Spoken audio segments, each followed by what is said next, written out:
Lars Nootbaar arrives at camp. Is this the year that it finally all comes together for the lovable starting left fielder? He should have a huge role if two things happen. This is Locked On Cardinals.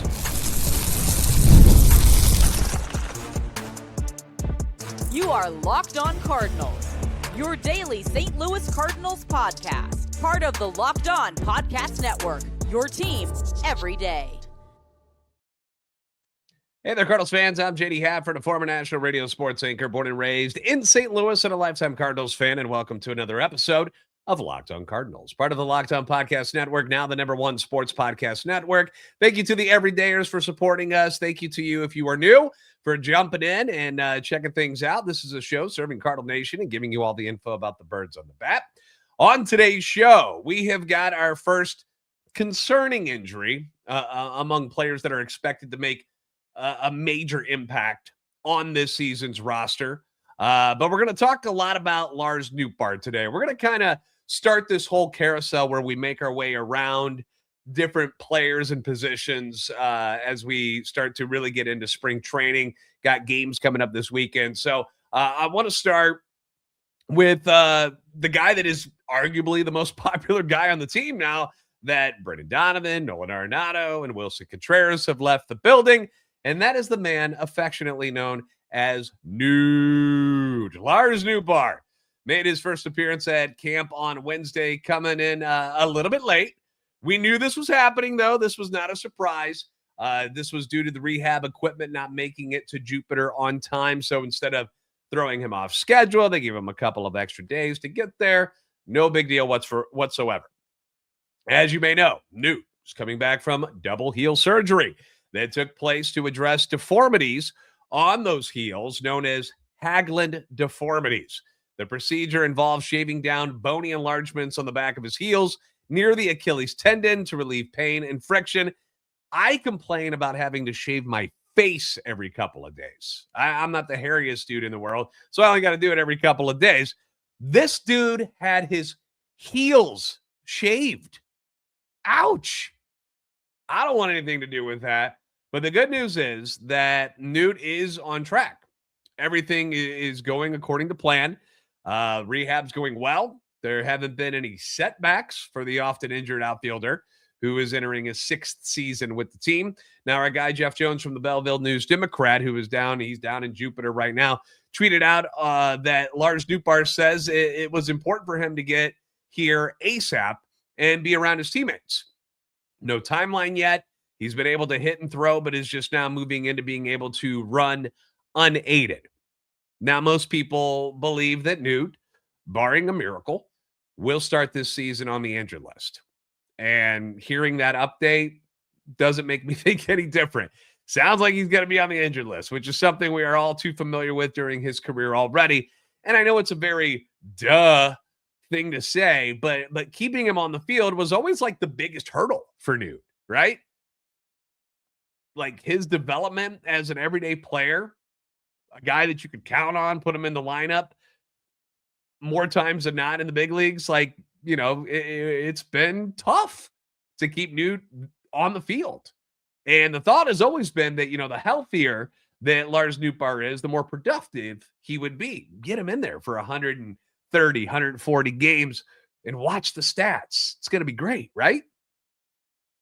That didn't exactly happen in 2025 because last year was Noot's healthiest season with the team thus far. He appeared in a career-high 135 games. That's good. I don't expect people to be Iron Men anymore and play 162. I think 150 is really freaking awesome. If you can get into 150 games, good for you. But 162, it's just not something that happens all that often anymore. 135 games out of Lars Nootbaar, that's good compared to what the rest of his career has been. He also set a career high in plate appearances and at bats, which in turn led to career highs in some offensive stats like hits and doubles and RBIs and walks. But despite those numbers going up, he actually had his worst statistical season. The batting average dipped 10 points from 244 in 2024 to 234. The OBP went down 17 points from 342 to 325. Slugging down 56 points from 417 to 361. The OPS fell 72 points from 758 to 686. And the OPS plus dropped 17 points from 112 to 95. Below league average was Lars Nootbaar last year. Strikeout percentage went up from 19.5 to 20.4. His walk percentage dropped from 12.8 to 11.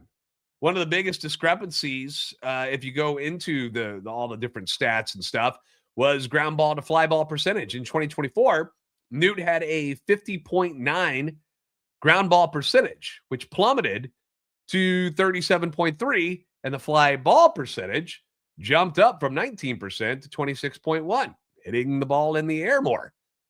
Didn't, do any good for him. Now, here's the thing, is that, I lay all this out there, and I'm like, it makes it sound like Newt was really, really bad. The stats say that, but then on the other side, if you go to like the baseball savant page and Statcast stuff, there's red all over the place. His average exit velo, 79th percentile. Hard hit percentage, 87th percentile. His bat speed, 68th percentile. Squared up percentage, 78th. Chase percentage, 87th. Whiff percentage, 73rd. Walk percentage, 80th. And you see all this, and then you look at his stats, and you're like, on one side, you're like, I got all this red in the Statcast stuff. And then I go over to his stats, and it's not adding up. You scratch your head to figure out, like, well, how did he have better numbers?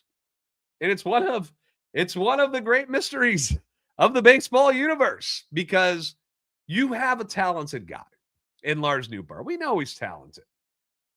Stings the hell out of the ball when he hits it. Has a great eye. We know how good his eye is. Clearly, not chasing, whiff percentage, walk percent, all of that stuff is phenomenal. But has an expected batting average of 231. Like, it doesn't seem to make a whole lot of sense. It's a bizarre thing. And it's because of those Statcast numbers that brings me to what the second thing is about Lars Nootbaar that needs to happen for Newt to make an impact on this 2026 Cardinals team. I will tell you what that is coming up next on Locked On Cardinals.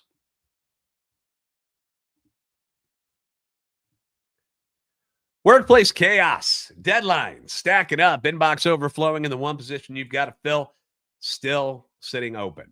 When the pressure's on and you need the right hire, this is a job for sponsored jobs. Indeed, sponsored jobs helps you reach the people who actually fit what you're looking for, the skills, the experience, the location. So you're not just hoping that the right candidate stumbles across your post. And here's a stat that says it all. In the minute I've been talking to you, companies like yours made 27 hires on Indeed, according to Indeed data worldwide. So if you're hiring, spend less time searching and more time interviewing candidates who check all the boxes with Indeed sponsored jobs. Spend less time searching, more time actually interviewing these candidates who check all them boxes we're talking about. Less stress, less time, more results when you need the right person to cut through the chaos.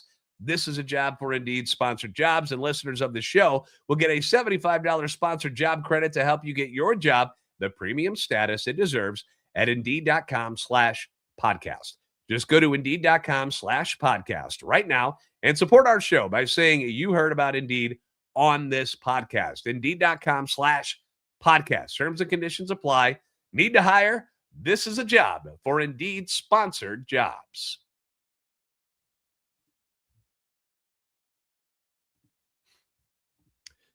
Thanks again for making Locked On Cardinals your first listen of the day. Thank you for making Locked On the #1 sports podcast network. With baseball back, you can lock in by joining the Everydayer Club. If you haven't already, it's going to get you the ad-free episodes, access to our group chat on Discord, which we jump in and out of and have our own little private conversations among baseball fans. For the next week or so, you can actually use a code SPRING, SPRING, for a free month. So check it out by going to lockedonstlcardinals.supercast.com or tap the link in the show notes. So staying healthy is important. Duh. I know. Easy thing to point at. What's the next thing, though? What's the next thing about him? I got something. Is he even going to be in St. Louis to make an impact on this team? That is a question that I have. We know this offseason has been an offseason of turnover for the Cardinals. Out with the old, in with the new, kind of what we're doing with, from front office to the minor leagues to the major league roster. A lot of turnover happening, and it's a good change. There's a lot of good changes going on, and we understand that some of this needed to happen. There needed to be updates among the farm system with the amount of instruction that they had, the upgrades of the facilities in Jupiter, like everything got an upgrade. We needed a new voice in the front office. So Chaim Bloom is here instead of John Mozeliak. You needed some new players, fresh blood coming in, young prospects, needed a bunch of them, needed pitchers, all this stuff. It had to happen. It's a new era of Cardinals baseball where youth is king. And if you're a veteran making any sort of money, then you were kind of put on notice this offseason that you may be switching teams before this season begins. Sonny, Willie, Nato, Donnie, all gone. And the two names that continue to be mentioned the most as far as any sort of trade speculation involving the Cardinals right now is Lars Nootbaar and Jojo Romero. Now, the offseason surgeries for Newt, certainly an obstacle for the Cardinals if they were going to try to move him this offseason. We saw his name kind of sprinkled around the MLB trade rumors. We heard maybe Dodgers would be interested in him at one point. And it made sense. The Cardinals are willing to deal away some of these guys. He's set to make $5.25 million this year. One more year of arbitration, and he'll hit free agency after the 2027 season. A team interested in him would get 2 years of control if you traded for him before the season started, just like Donnie going to the Seattle Mariners. He's got 2 years of control before hitting free agency if they were to make the deal now. And that's definitely a plus for Newt's trade value. But let's be honest, Newt is not Brendan Donovan. He's not an all-star. He's not a former Gold Glover. Newt has not found the same success as Brendan Donovan has either offensively or defensively. He's also had a checkered injury history. But you can see when I went through all those stats and the analytics, it tells you that there is something there with Newt. There's something. He's good at a lot of things, but for whatever reason, the stats just don't show up quite the way you think they will. You did see him at one point star for Team Japan in the last World Baseball Classic. Was hitting leadoff for them. Pretty darn good at it. You see how he is with his teammates. You see how he is with the fans. I mean, everyone loves this guy. There's not a lot to dislike about Lars Nootbaar. Personality-wise, there's nothing to dislike. You love this guy. You just want him to stay on the field more, and you want to see his production go up to kind of match what's going on with the analytics. Jeff Jones also tweeted, despite the injury and recovery, Nootbaar did acknowledge that he heard consistently from his reps throughout the winter about the possibility of his being moved. So we'll see how that works out. One of the Cardinals' top young prospects is Joshua Baez. We're all very excited about him. Went nuclear last season in the minor leagues, had that breakout season, but has not played above AA yet. He's still only 22 years old. It doesn't take a genius to know that the team would probably like to see him get his feet wet and have some success at AAA before making any drastic decisions about putting him on the big league roster. But he is on the 40-man roster. So he is available to come to St. Louis if they want to promote him. But in this season where, Mo's favorite word, patience, is going to be key once again, because we have a lot of younger players already. Having Newt on this team, I don't think it's such a bad idea. I don't think his trade value is all that high right now. I feel like you'd be selling low. And I'm still very intrigued to watch Lars Nootbaar and see how his numbers are affected by the new ball strike challenge system that Major League Baseball is going to be using this year. Like we all have spoken out loud about, doesn't it seem like Lars Nootbaar, because he's got the best eye on the team, gets screwed the most by certain pitches being called strikes that are not inside the zone? Like, it feels like he gets burned by that all the time. So if there's a guy that I trust with this new system above all else, it's going to be Lars Nootbaar. I'm very excited to see how that affects what his on-base percentage is, how his walks are affected by this, and maybe it'll help out in other areas as well. But because of this rehab, it's why you've heard us discussing other options in left field so much this offseason. You're seeing a lot of guys getting a chance to show what they can do out there in Newt's absence. We don't know when Lars Nootbaar is going to be healthy to come back. couple weeks into the season, month into the season. We don't know. It's really up in the air. And we've discussed a lot of the inside guys who, they're in-house already that might be able to take on a role out there. A lot of, we brought up a lot of guys from the right-hand side. Thomas Ajayci, Jose Fermin, Ivan Herrera, Nelson Velasquez they brought in. All possible right-handed suitors to go along with Nathan Church, who Chaim Bloom has brought up and said that, hey, we think there's a lot more to him offensively than what we got to see in the brief time that he was up with the Cardinals at the end of last season. They've also got Brian Torres on the 40-man. He's a left-handed hitter. So they've got some other guys from the left-hand side that they believe can play in the pro, up on the major league roster if they need to. But, you like to find some balance and get some guys from the right side as well. You've also, I'm going to throw this out there. I know that Alec Burleson is supposed to be our first baseman. He is also familiar with the outfield, though. I know he's going to play more first base this season. I get it.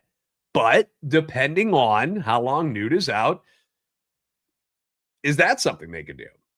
You've seen the 30-pound slimmer Joel Pozo, who looks phenomenal at camp, taking reps at first base. You saw Ivan Herrera practicing with a first baseman's mitt at spring training already. Is that an option where one of those guys will go down to first base and Burley can take some reps in left field if things don't work out with any of these other guys?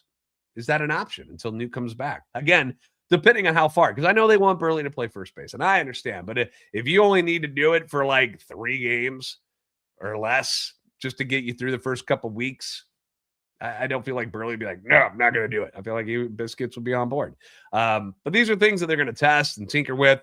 But in the end, I don't see them moving Newt here in spring training before the season starts. The plan, I believe, is to keep him around. They want to see him come back and see what he can do.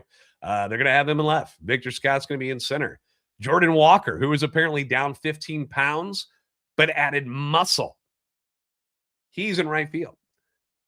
A lot of conversation I saw online today with people interviewing Jordan Walker and talking about all the changes he's made, trying to get his swing and his posture and all this stuff back to where it needs to be. But he's set to be in right field. Gorman, Wynn, Weatherholt, Burley, rounding out your infield. If Newt comes back and the team is good, then great. Awesome. But odds are, if he's healthy and the Cardinals kind of go the way that most people expect them to not be much of a threat in the division, he'll turn into a trade chip at the deadline. That's my opinion. Speaking of injuries, we did have our first notable pitching injury to one of the key bullpen arms for the Cardinals this upcoming season. We'll discuss that next, coming up on Locked On Cardinals.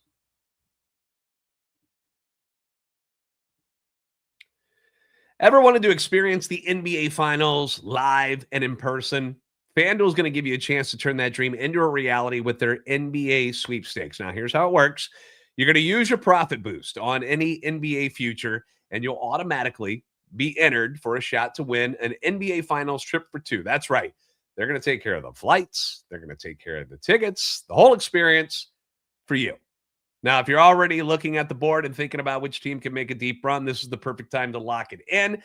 I love futures this time of year. Like, it gets exciting in the NBA after Christmas. And now that we're in February, we're past the All-Star break, things really start to matter. So whether it's picking a team to win the championship or grab a conference title, it adds that extra layer of excitement to every game down the stretch. And now, not only can you pick cash, but it could also send you to the finals. Visit FanDuel.com to get started. Use your profit boost on an NBA future and get entered for your chance to win a trip to the NBA Finals. Play your game with FanDuel, the official sports betting partner of the NBA.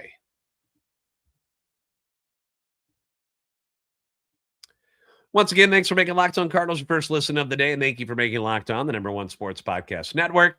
All right, we got some bum news. Bad news, bum news, whatever you want to call it. But Riley O'Brien,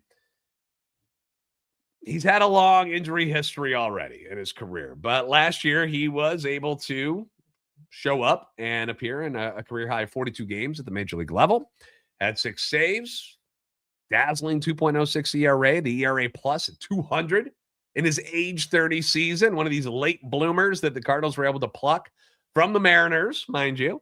And they saw something special in him. And last year, they finally got to see him healthy, and he was really, really good. And he was set up for this year to be either a setup guy, perhaps even do some saves. I feel like it's going to be a bullpen by committee. I think you're going to see some JoJo if he's around. And then Riley O'Brien, Matt Swanson, those were going to be the three guys. He was also set to play for Team Korea in the WBC, but unfortunately, those plans are now up in the air after he reportedly experienced soreness in his calf muscle. Now, according to Derek Gould at STLtoday.com, O'Brien was diagnosed with a mild calf strain in his right leg, and team officials discussed what that meant for the international tournament. O'Brien participated in full workouts last week. He faced hitters this past weekend for the first time, felt tightening in that calf afterward, underwent an exam. There wasn't a single event or twist that led to the pain, just in recovering from the throws.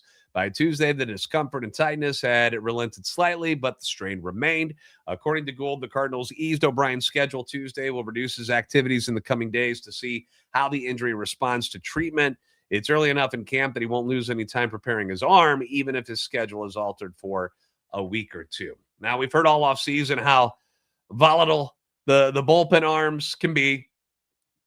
And it's why, investing in them is such a risky proposition. But Heim's been adding a lot of arms this offseason to add depth in case things went sideways, whether it's with the rotation, whether it's with the bullpen. They brought in the veteran Ryan Stanek. You've got Matt Swanson, as I mentioned, Gordon Graceffo, Zach Kent. They brought him back. Ryan Fernandez is back. Andre Palante, Matt Pushard. That's the Rule 5 guy. They went and swapped out Andre Granillo for George Soriano. Chris Roycroft is still on the 40-man roster. So hopefully O'Brien is good to go when the regular season starts. You hate to see him miss the WBC because, that's something personally, to play for your country has got to be an amazing feeling. But it is what it is, man. And if it's going to hinder him from being ready for the regular season, that's his full-time job. So unfortunately, it looks like he's probably going to miss that. But the team also announced in good news that Matthew Libertore will get the start in their first spring game on Saturday. Again, they continue to push Libby as kind of the head honcho of this staff. That's understandable. Kyle Leahy, they say, is set for the next game. So Saturday and Sunday. According to Gould, the Cardinals will use a variable schedule for their starters through spring, building some of the pitchers on 6-day schedules, holding to 5-day schedules for others, and said some of that scheduling will carry into the regular season as it did last year when the Cardinals proactively built rest days into the schedule and tried to avoid early season injuries. They were able to keep their rotation very, very healthy last year. So whatever they were doing last year, it seemed to work. So more power to you. Keep it up. So that's kind of what we got for you from spring training on Wednesday. Sorry this came out so late. I had a very busy schedule today, but we got you covered. So we're back at it on Thursday. Thank you for making Locked On Cardinals your first listen every day. If you haven't already, give us a follow on X at @LO_Cardinals and at JD Sports Radio, TikTok, and Instagram at Locked On Cardinals. Do me a solid, like, subscribe on YouTube, and help our channel and love for the Cardinals grow. We're making that push for 14,000 subscribers. We're getting there. We're creeping. If you never miss an episode, a reminder that Everyday Air Club, it's built for you. Get Locked On Cardinals ad-free, plus members only Discord access and more. You got that code word SPRING that you can use right now to get a free month. Head to LockedOnSTLCardinals.supercast.com to join the club. I know it's a lot, but hey, baseball season's here, man. You want all the things that you can get. So if you're on video right now, we're going to throw you over to the first ever 24/7 national Locked On Podcast Network YouTube channel. On audio, do us a favor and make your second listen Locked On MLB with our guy Sully. You guys are the best fans in baseball for a reason. We'll see you next time on Locked On Cardinals.